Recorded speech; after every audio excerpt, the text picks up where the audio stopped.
Welcome students, today's class for class 10th chapter 3 कर रहे हैं हम। हिंदी मीडियम स्टूडेंट्स के लिए है ये एक्सरसाइज 3.6 दो चर वाले रैखिक समीकरण, वेरी इंपॉर्टेंट वन एक्सरसाइज। और ये जो 3 क्वेश्चन है जो इसके सेकंड के तीनों पार्ट हैं बहुत बहुत बहुत इंपॉर्टेंट है। 5 मार्क में एक क्वेश्चन डेफिनेटली आना ही आना है, तो इन क्वेश्चंस को आप अच्छी तरह से समझ के करो, क्योंकि अगर आपने ढंग से समझा नहीं ना बेटा तो ये आपको जरा सा टिल्ट करते ही क्वेश्चन बदल जाता है और फिर आपके नंबर नहीं आएंगे, जो ये मेहनत है वो भी खराब हो जाएगी। तो फर्स्ट पार्ट में जो है इसके इन 3 क्वेश्चंस को मैं 2 पार्ट में करूंगी, 2 वीडियोस में।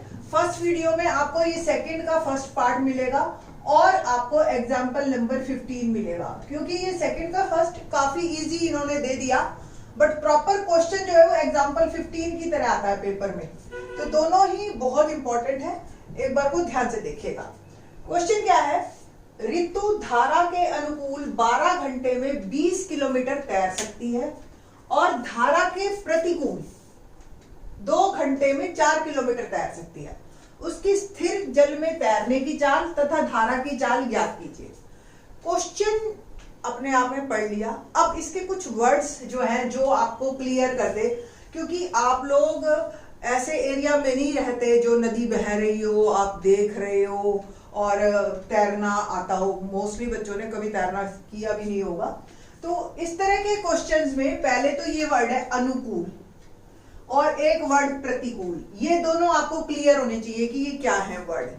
सबसे पहले आप लोगों ने माना तैरा नहीं है, बट साइकिल सबने चलाई होगी। तो जब साइकिलिंग आप करते हैं तो साइकिलिंग में आप जब चला रहे हैं तो 2 तरह के होते हैं, या तो आप हवा के साथ साथ चल रहे हैं, तेज हवा चल रही है, आंधी आ रही है, या हल्की सी तेज भी है तो भी आप साइकिल साथ साथ चला रहे हैं, तो आपको पैडल कम मारने पड़ते हैं और आप तेज चलते जाते हैं। क्यों? हवा की साइड में है, हवा भी आपको सपोर्ट करती है।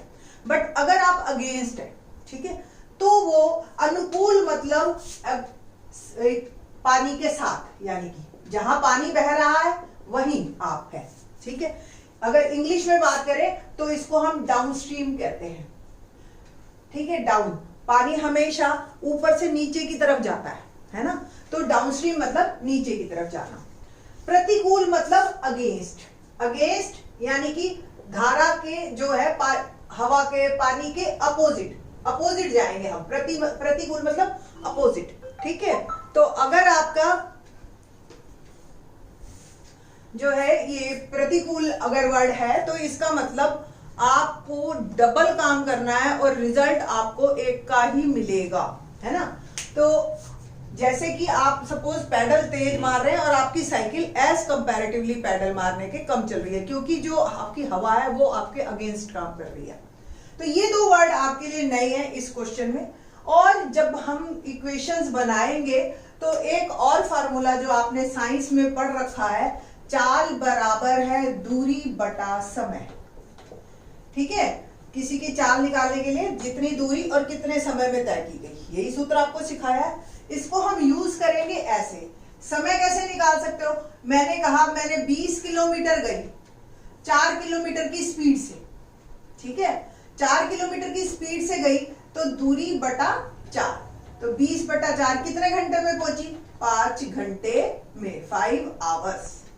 तो इस तरीके से आप समय को निकाल सकते हैं। इस सूत्र का हम ज्यादा यूज करेंगे। क्वेश्चन देखिए, जब क्वेश्चन पढ़ लेते हैं सबसे पहले, मैंने पहले भी क्वेश्चंस में कहा है कि जो भी चीज निकालनी है वो ही हमें माननी है सबसे पहले, ठीक है।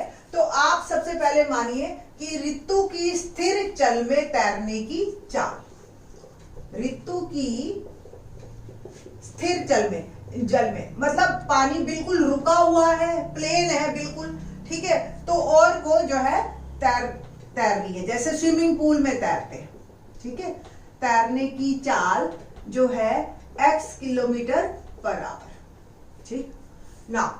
धारा की चाल, अगर सपोज पानी बह रहा है ऊपर से नीचे जा रहा है जैसे नदी में जाता है, तो उसकी भी अपनी एक स्पीड होती है। कि आपने देखा होगा कभी तो पानी बहुत तेज बह रहा होता है, मतलब रोक ही नहीं सकते आप लोग, जैसे बहाव होता है उसी में बह जाते हैं, तो स्पीड यानी कि ज्यादा है। और कई बार आप धीरे, इवन आप हरिद्वार वगैरह में तो नहा भी लेते हैं तो ऐसे टाइम पे उसकी स्पीड कम है। तो ये इसकी भी एक अपनी चाल है, एक इसकी तैरने की चाल है।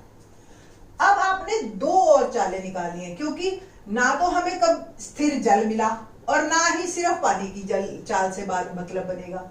हमें तो ऋतु की धारा के अनुकूल, ये चार लाइनें आपको क्वेश्चन जैसे ही आए अनुकूल प्रतिकूल वाला, आपको ये चार लाइनें लिख ही देनी है, ठीक है। ऋतु की धारा के अनुकूल चाल, ठीक है। अब क्या होगा, अगर अनुकूल मतलब डाउनस्ट्रीम, यानी कि नीचे की तरफ जा रही है, नीचे की तरफ जा रही है तो उसकी अपनी चाल और पानी की चाल दोनों मिल गई, जुड़ गई और उसकी स्पीड बढ़ गई जाने की। और सेम ऋतु की धारा के प्रतिकूल, प्रतिकूल यानी कि अब वो ऊपर की साइड जा रही है, इंग्लिश में हम इसको लिखते हैं अपस्ट्रीम। आप इंग्लिश वाली वीडियो देख लेना, सेम क्वेश्चन में वीडियो बना रखी है, तो वहां अपस्ट्रीम है और कुछ नहीं है, सिर्फ ये कि इसमें हिंदी में ज्यादा लिखना पड़ रहा था, दैट्स वाई ये मैं हिंदी की अलग से बना रही हूँ वीडियोस। तो x माइनस वाई। अब यहां एक वर्ड और ध्यान से देखिएगा, हमेशा हमेशा बोट की जो भी, अब ऋतु चल तो रही नहीं होगी, डेफिनेटली किसी बोट में होगी या किसी स्टीमर में होगी या किसी भी शिप में होगी, तो उसके अंदर जो उसकी चाल है, उसकी चाल और में हमेशा धारा की चाल जमा होगी और घटा होगी। y माइनस एक्स कभी नहीं आएगा, ये ध्यान रखना आप।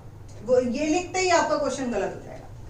क्यों? अगर धारा की चाल में प्लस माइनस हुआ तो धारा अपने साथ ही ले जाती है, फिर आपकी चाल का कोई फायदा नहीं उसमें, ठीक है। तो हमेशा धारा की चाल कम होगी और x माइनस वाई जो है आपको निकालना है, x में से ही y माइनस करना है हमेशा, ठीक।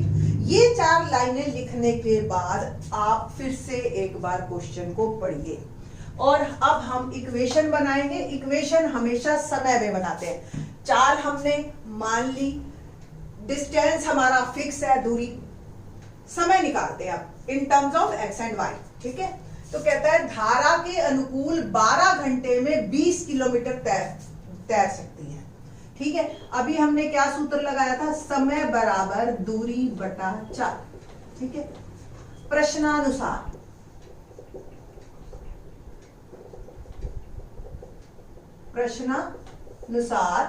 क्या होगा आपका, दूरी कितनी है हमारी 20 किलोमीटर, ठीक है।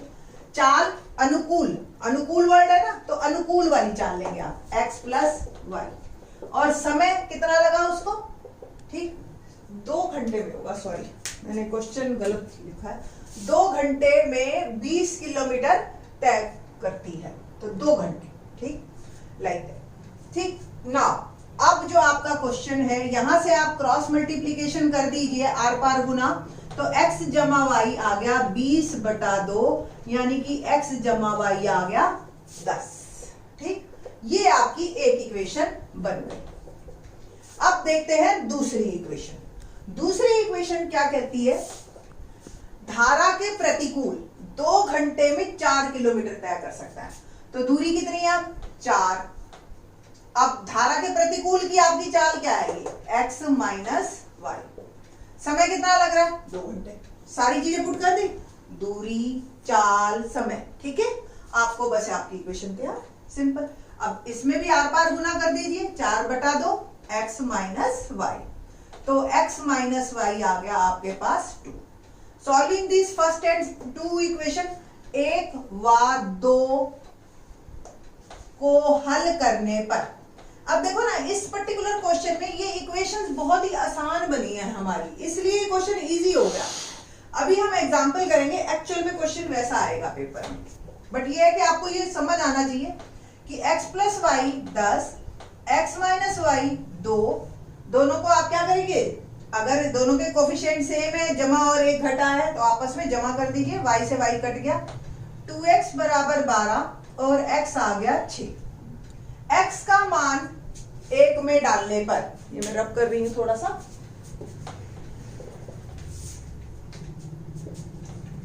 x का मान समीकरण 1 में डालने पर, समीकरण 1 में डालने पर ठीक है, समीकरण एक क्या था, x plus Y equal to 10, x की वाई क्या वैल्यू क्या है 6 डाल दी और y की वैल्यू हमने निकाल ली 4 kilometre per our, 6 kilometre per our. Unit हमेशा लिखिए, यूनिट से हमेशा क्वेश्चन करेक्ट होता है, कहीं कोई गलती भी हो रही है तो भी ठीक हो जाता है। कॉमन सेंस लगा लीजिएगा, जैसे अभी मैंने गलती से 12 लिख दिया था, अब सीधी सी बात है डाउनस्ट्रीम में उसको टाइम कम लगेगा अपस्ट्रीम की जगह, है ना, तो इसलिए ये 12 घंटे तो हो ही नहीं सकता था। ठीक, तो इस तरीके से ये हमारा उत्तर आ गया। सेम क्वेश्चन एग्जैक्टली अनुकूल प्रतिकूल वाला आप करेंगे 15th में, तो ये 4 लाइनें आपको हमेशा लिखनी है। ठीक है, तो नेक्स्ट क्वेश्चन में मैं ये 4 लाइनें नहीं रब करूंगी और इसको एग्जैक्टली वैसे ही हमने नोट डाउन करना है। करेंगे question number example number 15। Example number 15 देखते हैं, क्या है क्वेश्चन। एक नाव 10 घंटे धारा के प्रतिकूल 30 किलोमीटर तथा धारा के अनुकूल 44 किलोमीटर जाती है। 13 घंटे में 40 किलोमीटर धारा के प्रतिकूल और 55 किलोमीटर अनुकूल जाती है।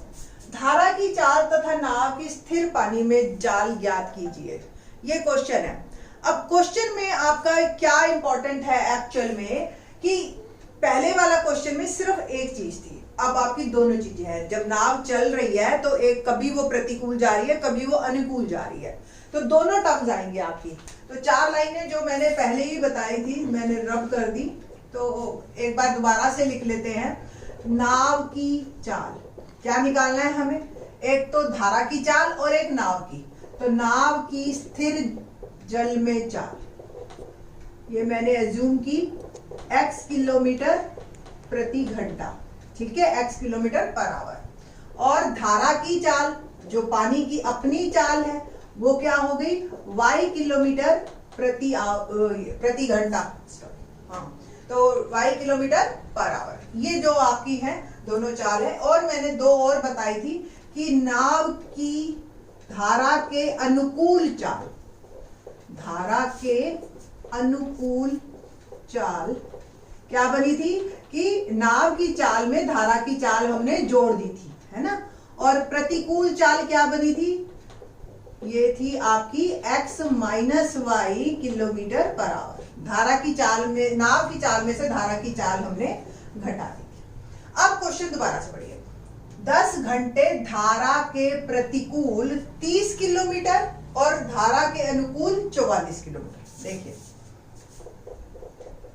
सूत्र आपको याद है, मैंने पिछली बार बताया था, समय बराबर है दूरी बटा चाल। अब हम दोनों का अलग अलग समय निकालेंगे। 44 किलोमीटर अनुकूल, तो 44 और अनुकूल वाली चाल लिखी मैंने। 30 किलोमीटर प्रतिकूल, प्रतिकूल वाली चाल लिखी। दोनों में कुल मिलाकर टाइम लग रहा है मेरे को 10 घंटे। बन गई इक्वेशन, दूरी बटा चाल, अनुकूल वाले है तो अनुकूल वाली चाल, प्रतिकूल है तो प्रतिकूल वाली चाल। टोटल टाइम 10 घंटे। सेम दूसरी लाइन पढ़िए आप, 13 घंटे में यानी कि बराबर 13 घंटे, 40 किलोमीटर धारा के प्रतिकूल, प्रतिकूल वाली चाल, 55 किलोमीटर धारा के अनुकूल, अनुकूल वाली चाल लिख ली ना। बस अब हमें इसको सॉल्व करना है। ध्यान से देख के मुझे बताओ कि ये फर्स्ट का 7th पार्ट बना नहीं बना, सेम क्वेश्चन ऐसा ही आपने किया है ना फर्स्ट में, फर्स्ट के 7वें पार्ट में। तो आपने क्या एज्यूम करना है, माना 1/x प्लस वाई पी और 1/x minus Y is q। ठीक है, इक्वेशन क्या बनेगी आपकी, समीकरण 44 p, ये 1/x प्लस वाई बन गया p, प्लस 30q बराबर 10। दूसरी इक्वेशन देखते हैं, 55p प्लस 40q बराबर 13। ठीक है, अब ये 2 इक्वेशंस है और आपको किससे करना है, विलोपन विधि से इसको हल करना है। विलोपन विधि क्या है आपकी, सिंपल, q या p के सबसे पहले कोफिशिएंट यानी कि गुणांक को सेव करना है। अब देखो ये 30 है, ये 4 है, इसको पहले 1 नंबर और इसको 2 नंबर मान लीजिए और इसको 4 से गुना कर देते हैं और इसको 3 से। ठीक है ना, 4 से गुना कर रहे हैं, 4 चौक 16, 176p 120 क्यू बराबर 40।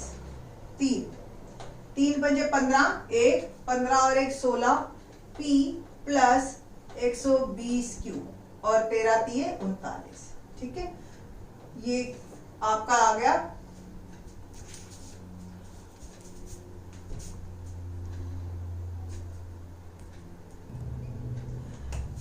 अब क्या करना है, दोनों के गुणांक सेम हो गए तो अब प्लस माइनस से अगर आपका सेम साइन हो गए तो आपस में क्या करते हैं, घटाते हैं। घटाने के लिए क्या करना है, नीचे वाले के सारों के चिन्ह बदलेंगे, ये माइनस और ये भी माइनस, ये एक दूसरे को कैंसिल कर देगा। 176 में से 160 65 गए, 11 पी। ठीक है ना, ये 11 बच गया। 40 में से 39 गया 1, तो पी का मान क्या आ गया, 1/11। ना अब जो है हमने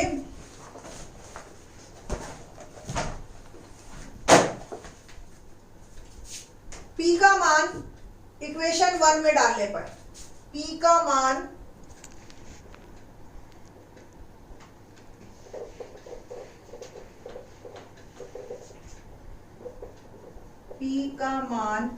समीकरण 1 में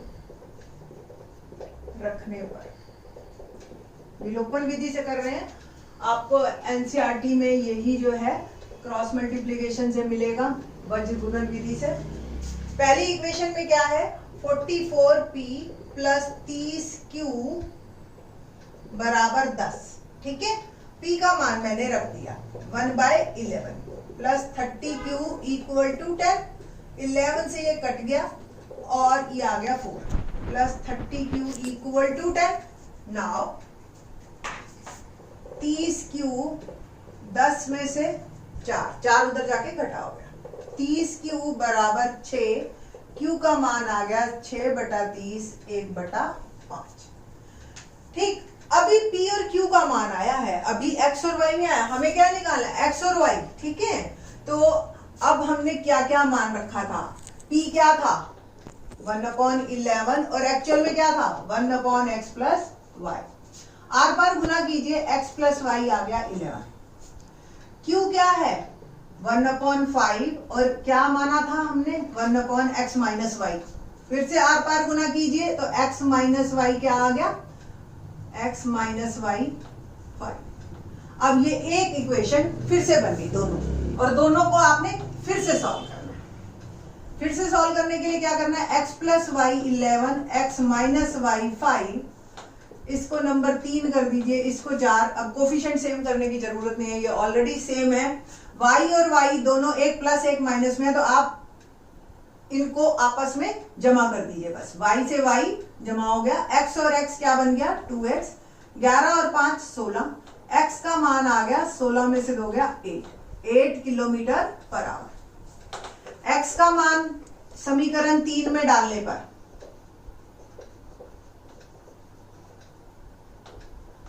समीकरण 3 में डालने पर तो x प्लस वाई 11 था, x 8 y 11, y आ गया 11 माइनस 8 3 किलोमीटर पर आवर। तो ये दो हमारे आंसर आए 8 और 3। तो ये क्वेश्चन आपने देखा होगा 5 नंबर में बहुत अच्छी तरह से बनता है, बहुत ही इंपॉर्टेंट क्वेश्चन है। इस क्वेश्चन को आप जरूर कीजिएगा, आपके ये पेपर में इस तरीके का ही क्वेश्चन आएगा।